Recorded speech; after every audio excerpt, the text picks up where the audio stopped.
Can you believe it's been 15 years since this great suspense action flick came out in North America, even though it was just released a few months prior the previous year in France and what have you? Well, you better believe it. Strap yourselves in, because I'm about to review a great film with Liam Neeson. And that film is Taken. This is Big D's Entertainment Rankings and Reviews.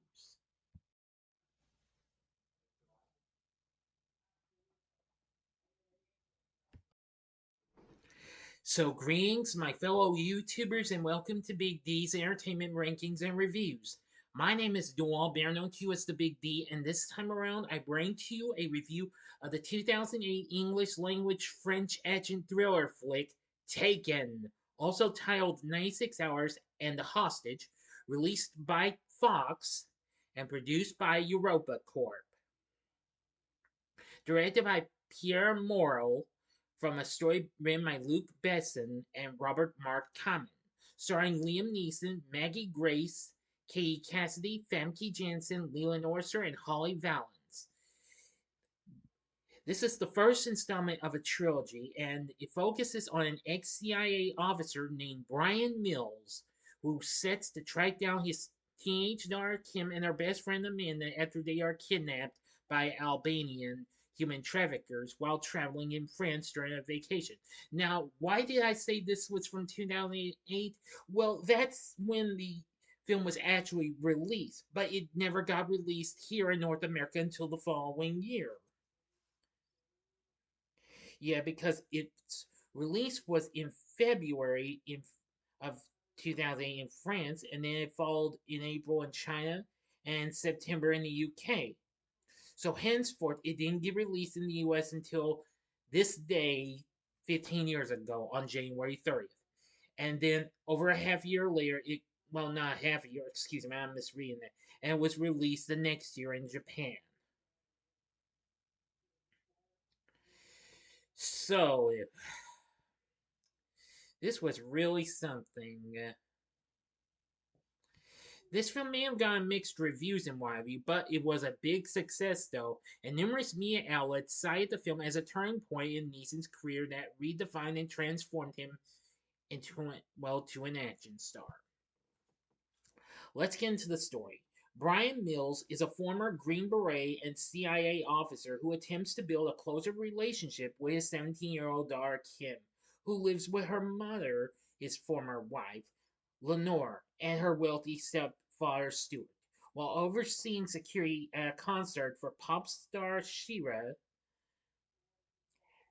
Brian saves her from a knife wielding attacker. Out of gratitude, Shira offers to have a vocal coach assess Kim as a singer. Before Brian can tell her about the offer, Kim asks him for permission to travel to Paris with her best friend Amanda. Brian initially refuses due to concern about her safety, but eventually accepts. At the airport, Brian learns that Kim lied to him and that the girls are actually planning to follow U2 during their European tour. Upon arriving at Charles de Gaulle Airport, Kim and Amanda meet a handsome young stranger named Peter who offers to share a taxi. Kim and Amanda go to Amanda's cousin's apartment, where Kim learns that the cousins are in Spain. After answering a call from Brian, Kim sees men enter the apartment and abduct Amanda. When Kim is dragged out from hiding, she yells a description of her abductor, following her father's instructions. Brian hears someone breathing on the phone and tells the listener that he will not pursue the kidnappers if they release his daughter, but warns them that refusing to accept his offer will result in their deaths. The listener only replies, "Good luck," and terminates the call.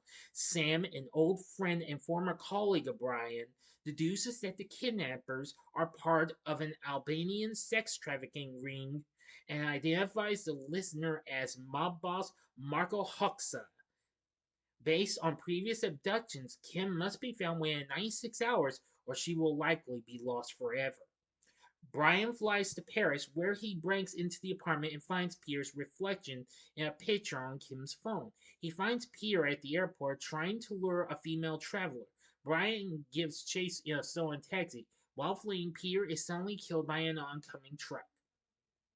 With his only lead dead, Brian turns to an old contact, ex DGSC agent turned National Police Officer Jean Claude Petrel, who now has a desk job. Jean Claude warns him not to get involved, but informs him of the local red light district where Brian plants a listening device on an Albanian pimp.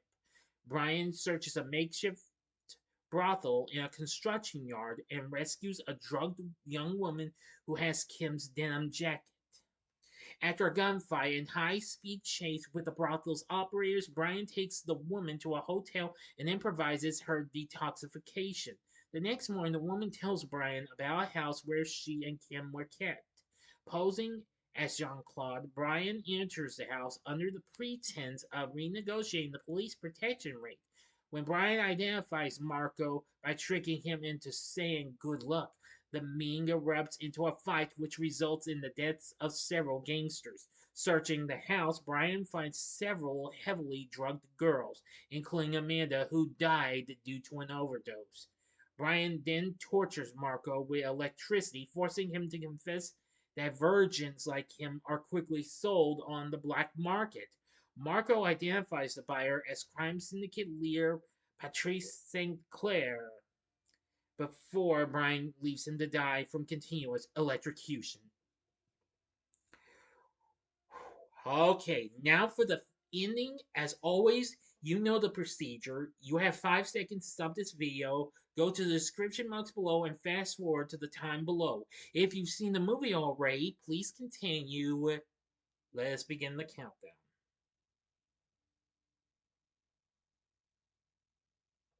Okay, you've been warned.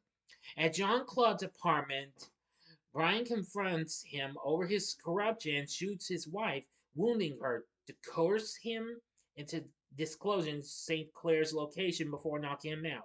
Brian infiltrates a secret sex slave auction taking place beneath St. Clair's mansion, where Kim is the subject of the last sale. Brian forces one of the bidders named Ali to purchase her, but is subsequently caught and knocked out. Learning about Brian's identity, St. Clair orders his henchmen to kill him, but Brian breaks loose and kills them all. St. Clair reveals that Kim was taken to a yacht owned by a Sheikh named Sheikh. Sorry if I mispronounced it. Named Raymond. Before Brian murders him, Brian pursues the yacht and eliminates the bodyguards, including Ali. Before he finds Raman holding Kim at knife point, when Raman attempts to negotiate, Brian kills him and Kim is rescued. Back in the US, Brian surprises Kim by taking her to visit Shira. End of story. So, what did I think of Taken? Well, I am going to say it was a pretty good movie. This is one of my favorite Liam Neeson flicks of all time. I think this definitely ranks as one of his greats. This did pretty well. It did well in North America, making 145 million and 81 million overseas, as it would go on to make 226 million worldwide against its $25 million budget. Anyway, it really opened big.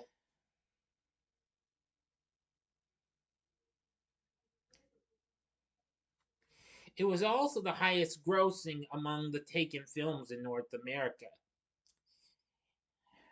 And let me tell you, it also became the second.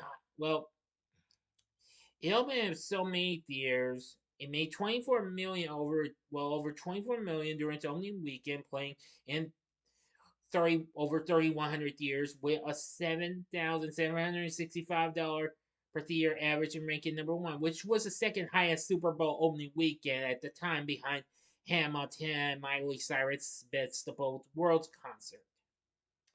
The film currently sits at 60% fresh, just barely hanging on by a thread on Rotten Tomatoes, saying the film is undeniably fun with slick action, but it's largely a brainless exercise. Well, that's understandable. I thought it was pretty fun and what have you. The Chicago Sun-Times own Roger Ebert said it's always puzzled to review a movie like this. On the one hand, it's preposterous, but who expects a Bourne type city wrecking operative to be plausible? On the other hand, it's very well made.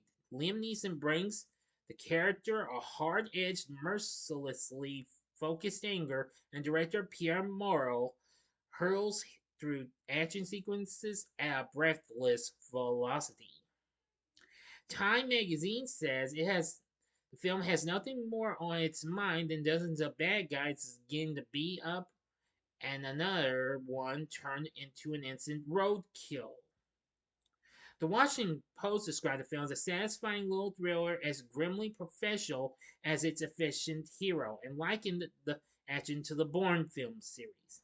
Variety described the film as a kick-ass pedal to the metal actioner that wisely doesn't give the viewer any time to ponder the string of unlikely coincidences.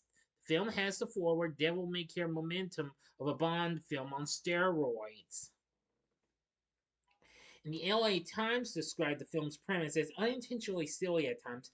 Obviously, the film is not the kind of action film to spend much time worrying about its pedestrian script or largely indifferent acting. So it's fortunate to have Neeson in the starring role.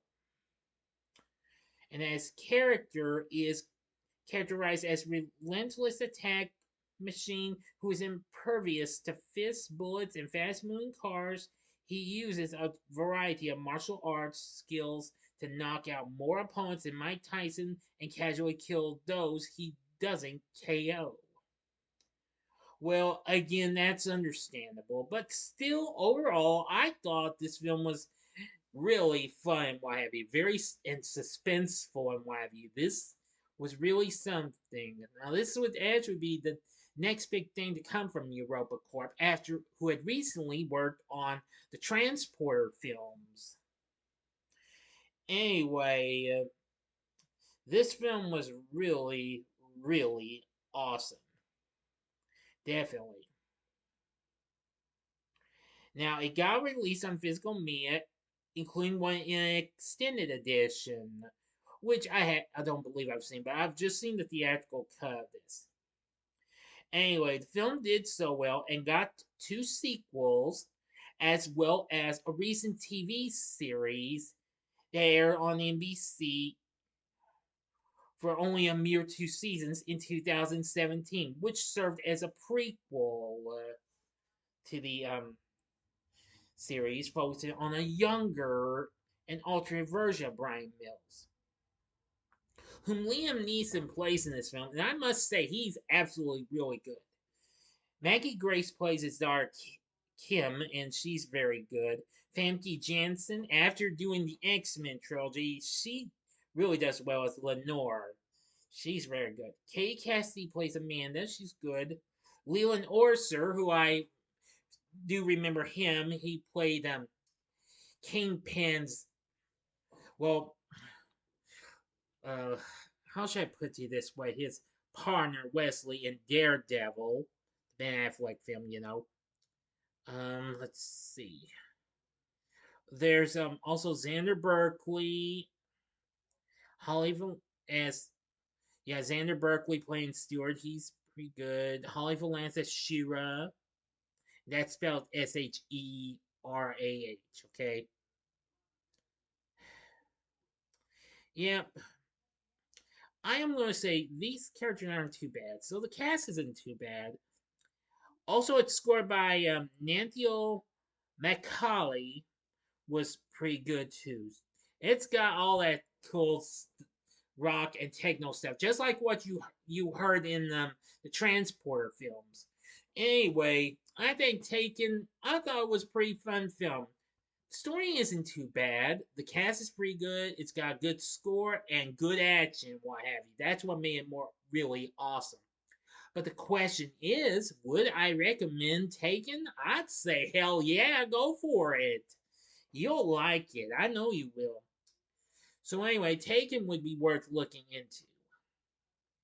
But if you're just scared that it might not be your type, then I'd say a one-time watch. So I'd say my verdict is hell yeah or a one-time watch. just in case. But what did you think of Taken? Let me know in the comments section below. If you like this video, click the like button, subscribe, and be a part of the Big D Nation. And we'll have another video coming up tomorrow. I'm not sure what it's going to be. It might be my first time watches ranking because or my rewatches ranking. I'm still trying to. I'm going to start working on those, which everyone I want to try and do. So anyway, if you liked my review of Taken, check out my reviews of the first two Transporter films. The upper right hand corner, the upper left hand corner, excuse me, my apologies, I'm getting too far ahead of myself again. In the left hand corner, in the upper left hand corner, is my review of the first film, The Transporter. The upper right hand corner is my review of its sequel, Transporter 2. Or if you would like maybe something else that I've reviewed with Liam Neeson, go to the bottom left-hand corner and see my review of one of his early films, Darkman, which I'm possibly going to re-review maybe next year. We don't know. We'll see. But for now, I'm still good with the original review. And the bottom right-hand corner is the button you can click to subscribe. If you like rankings and reviews on movies, TV, music, video games, etc., then I'm your guy. Thank you for watching. Until next time, I'm the Big D saying, see ya.